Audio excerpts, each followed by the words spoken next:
Since the beginning of time, comets, meteors, and stars have fascinated people all over the world. Although the meaning and classification of these shooting stars have varied during Renaissance to modern times, the allure and wonder has stayed the same. Prior to the Renaissance, stars were believed to revolve around religion or mythology. By the Renaissance era, astronomy started to take hold, and scholars started studying stars scientifically with the naked eye.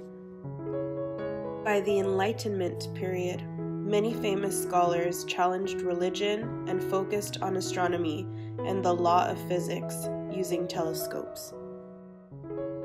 In the 19th century, modern astronomy expanded the knowledge of many, and stars never before seen were discovered using telescopes, quantum physics, and experiments. Before we were able to take photographs of meteors, comets, and stars, artists depicted them in paintings as they saw them throughout the years. Most comets depicted by medieval or Renaissance artists reflect the scientific theories current in their time. During the Renaissance, most people thought all comets were the same object that kept returning as a sign of divine sanction. As Europe emerged from the Dark Ages, Renaissance sparked innovation in science, technology, literature, and art. The Renaissance night was clear and free of the later influence of electric light, still centuries in the future. French manuscript painting was among the most significant developments, as it was a new concept and presentation of space. This illustration, titled Landscape with the Clerks Studying Astronomy and Geometry by an unknown artist, depicts a scene of discovery and research which the Renaissance was most celebrated for. This beautiful illuminated manuscript was produced in the early 15th century in France. These clerks studying astronomy are shown with an armillary sphere, a set square, and a compass. It is clear that the iconography is the clerks studying the stars above.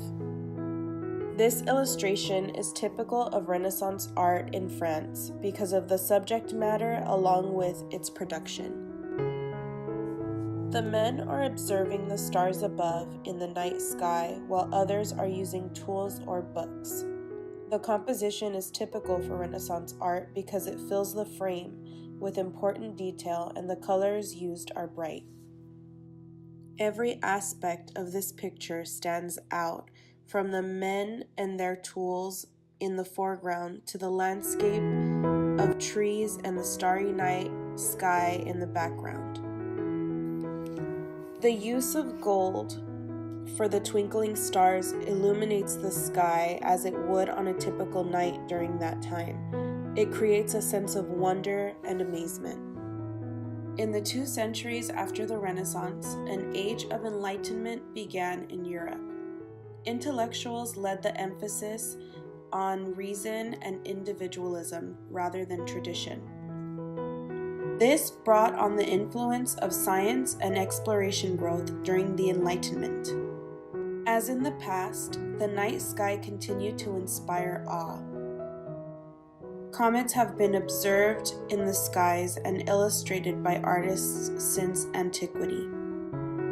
Here we have the Great Comet of 1680 over Rotterdam.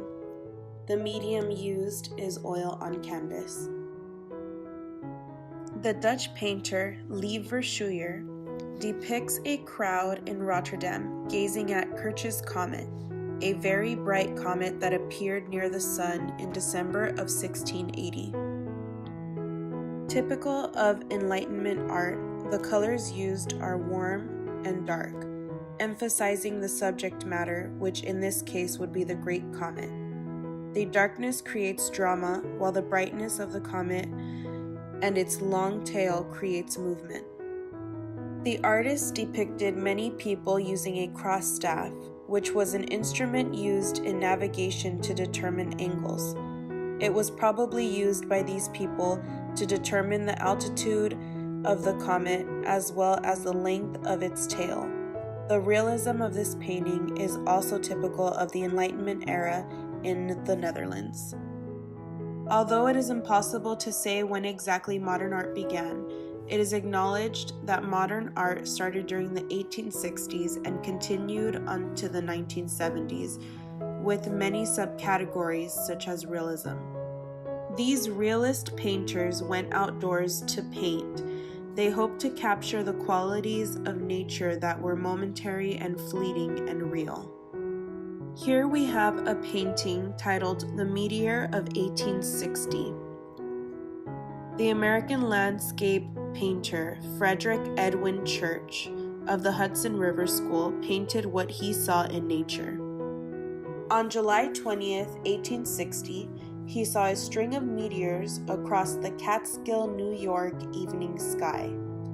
Although his landscapes seem to stay in the idiom of romantic sublime, he also reveals raw character in nature. This meteor was later determined to be an Earth-grazing meteor procession. An Earth grazer is a very bright meteor that enters the Earth's atmosphere and leaves again. A meteor procession occurs when an Earth-grazing meteor breaks apart and the fragments travel across the sky in the same path. The colors used for this painting are warm.